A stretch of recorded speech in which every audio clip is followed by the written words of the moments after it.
I'm Madison Walker, and the moment my father dragged a razor across my head on the morning of my own wedding, something in me finally broke. It wasn't the humiliation that destroyed me. It was the way he looked at me afterward, like I was nothing worth keeping. That was the moment I realized my childhood fear hadn't faded. It had been waiting, and today, it finally came for me. The dirt road leading to the ranch hadn't changed at all. It still kicked up the same pale Wyoming dust that used to cling to my boots when I was a kid, the kind that settled into every crack of the old pickup and never really washed out. The Tetons hovered in the distance, sharp and cold against the sky, making the ranch look even smaller than I remembered. And on the porch stood the man whose shadow I'd spent most of my life trying to step out of, arms crossed, jaw tight, watching my truck pull in as if I were a stranger trespassing on land he guarded with his life. There was no smile waiting for me, no welcome home, just the familiar weight of his silence pressing down the moment I stepped out. Lynn met me first, her hands warm on my arms, her voice soft in the way people speak when they're trying to hold the peace together with nothing but gentle intentions. She'd insisted I come back the night before the wedding, insisted that loose ends shouldn't be carried into a marriage. I agreed, not because I believed a single night could fix decades, but because avoiding this place forever felt like leaving a wound unstitched. Dinner was a quiet scrape of forks and plates. Every attempt Lynn made to start a conversation was swatted away by my father's short, clipped interruptions. We ate fast, like a family trained to finish before words had the chance to turn sharp. Later, alone in my old room, I sat on the edge of the bed and looked at the framed photo of us on horseback. He looked younger then, sunburned and proud, a hand steady on my shoulder as if guiding me forward. But time had carved distance where trust used to live. I turned off the lamp, letting the room go dark, unaware that this would be the last moment of calm before my entire world split open. Cold. That was the first thing I felt, an unnatural, biting chill pressed against skin that shouldn't have been exposed. My eyes snapped open, and my hand flew to my head before my mind had even caught up. The moment my palm met smooth skin, a shock ripped through me so fiercely I stumbled out of bed. I reached the mirror, and the reflection staring back nearly buckled my knees. My scalp was bare, shining, wrong. I looked like someone recovering from a hard season of medical treatment, not a woman less than 24 hours from her wedding. I touched the curve of my head again, as if hair might somehow reappear if I wished hard enough. Then I saw it. A folded piece of paper on the nightstand, one line carved into the page with a heavy hand. "Tomorrow you will not make a fool of yourself with that wedding." My stomach dropped. No one else in this house would write something like that, or believe they had the right to. The truth landed with a thud in my chest. My father had shaved my head. A ringing rose in my ears. I grabbed my phone on instinct, desperate to call Elias, to hear something steady and familiar. But the screen was dead. Water pooled beneath the cracked case. I remembered the splash from the night before when I helped Lynn in the dark. How I didn't notice anything missing until now. Of all the times for that to happen, it had to be today. I was stranded in a place that used to be home, but now felt like hostile ground. When I stepped into the kitchen, my father was standing by the counter, arms firm, expression locked into that cold, immovable wall he'd perfected long before I ever understood it. He didn't look shaken. He didn't look sorry. He looked resolved. He told me he'd done the right thing, that I didn't understand what he was preventing. His tone wasn't angry or frantic. It was calm in a way that terrified me more than shouting ever could. Years of responding to emergencies should have prepared me for shock. But nothing prepared me for the quiet certainty of a parent who believes their control is righteous. I didn't argue. I didn't challenge him. I simply stepped back, realizing that if I stayed in that kitchen another second, the part of me holding everything together would crack wide open. All I knew was I needed to get out, before more of me was taken. I stepped outside just as a black SUV rolled up the driveway, its polished grille catching the early morning sun. It wasn't Elias's truck. This one looked government-issued. or close enough to ask questions I wasn't ready for. He was out of the car almost before it stopped, striding toward me with a focus that went straight through my panic. He didn't flinch, didn't stare, didn't ask what happened. He just reached me, steady hands closing around mine, grounding me in a way I didn't know I needed until that second. And then he said the words that cut through the chaos. "I have a plan." He wrapped his coat over my shoulders and guided me toward the SUV. Behind us, my father's voice tore across the yard, furious and shaking, demanding to know what right Elias had to take me. Elias didn't turn. He simply opened the door and helped me in, shielding me from the storm behind us. We didn't drive toward the lodge. The SUV veered into the woods, wheels crunching over frozen dirt until a steel building emerged between the trees.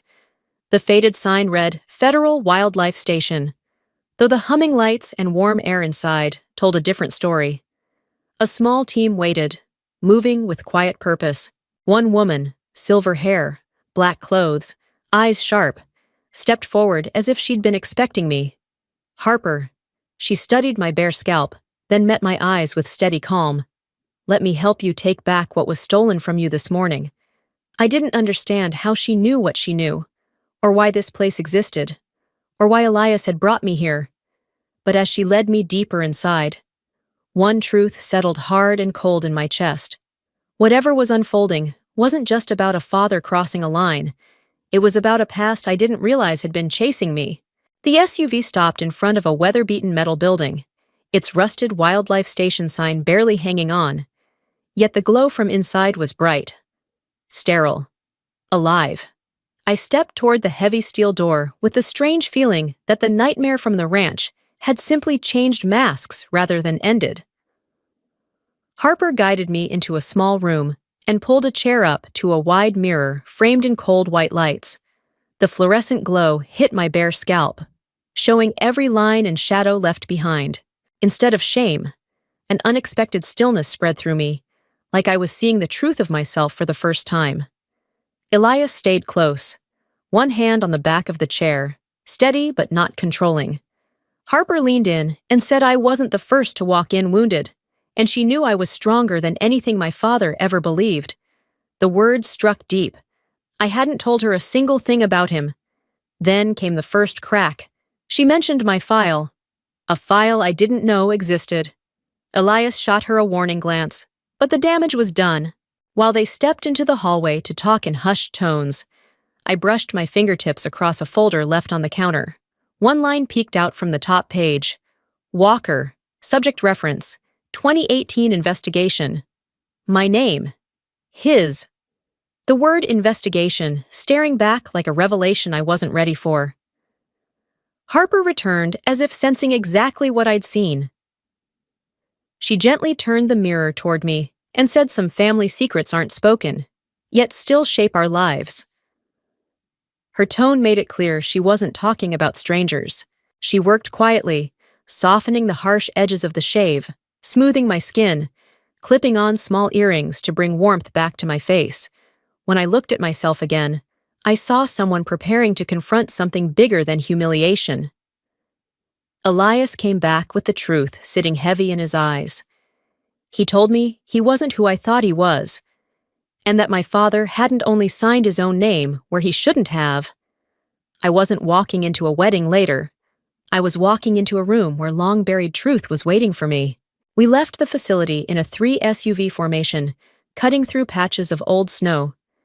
The deeper we drove into the mountains, the more it felt like I wasn't being taken to my ceremony, but delivered to a reckoning. The radio crackled. Unit 3 in position. The father is already at the lodge. I felt the words land like a punch.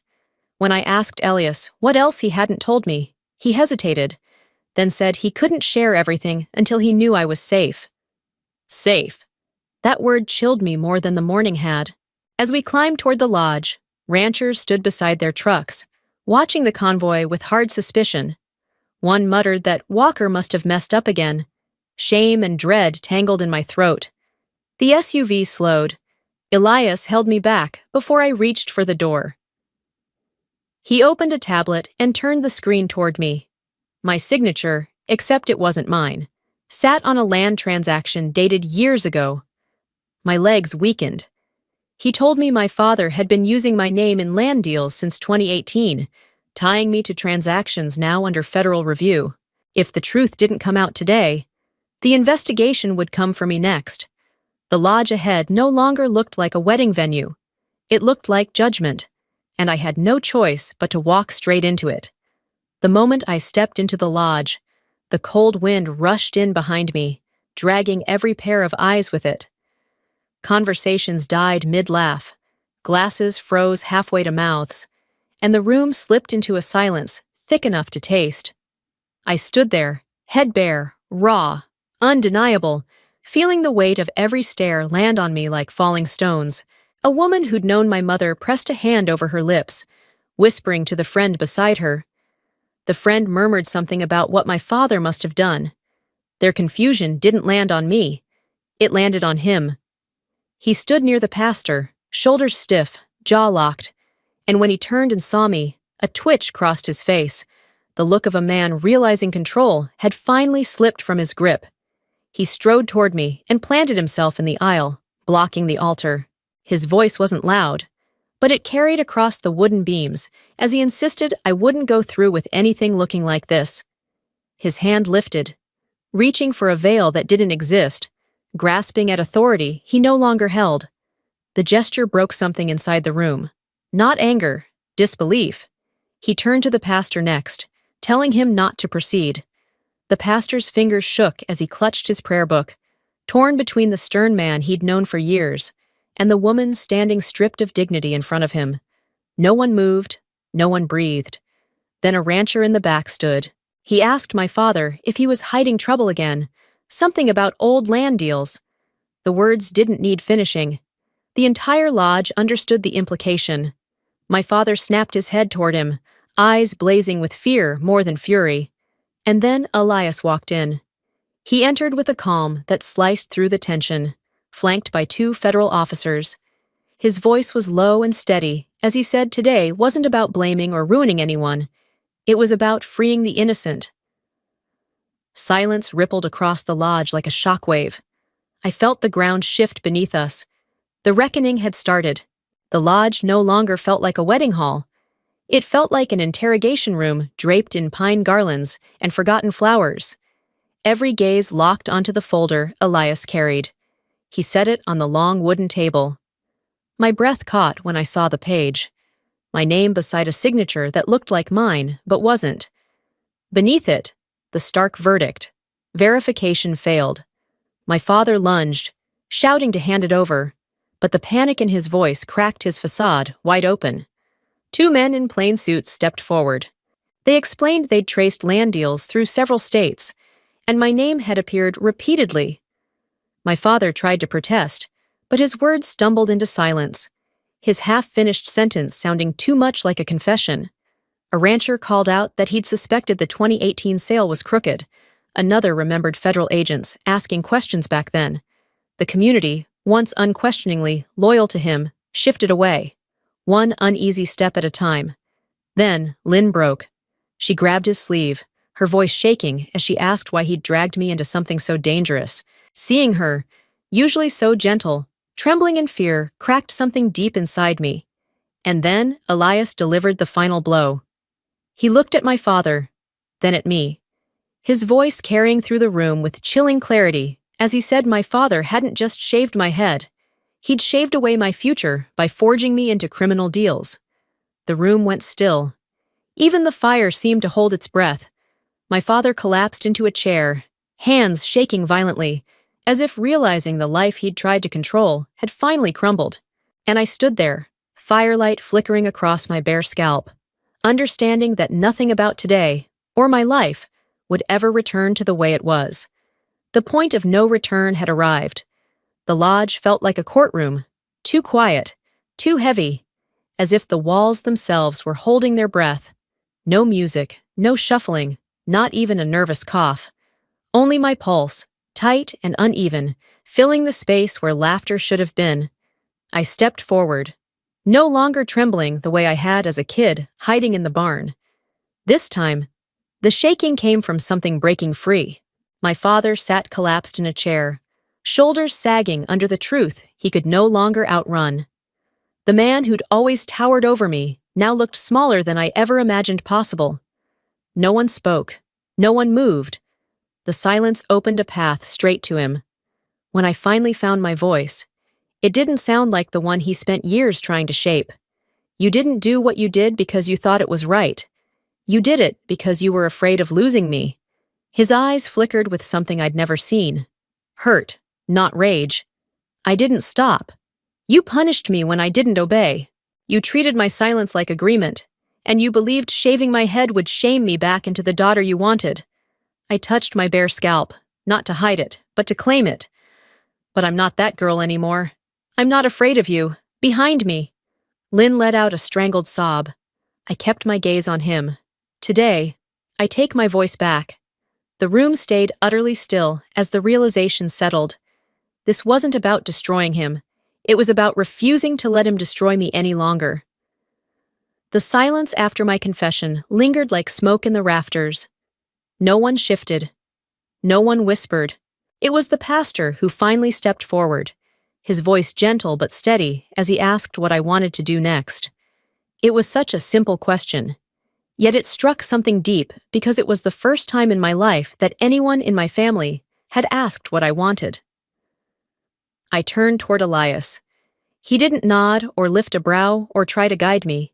He simply waited, giving me the space to choose without influence, without pressure.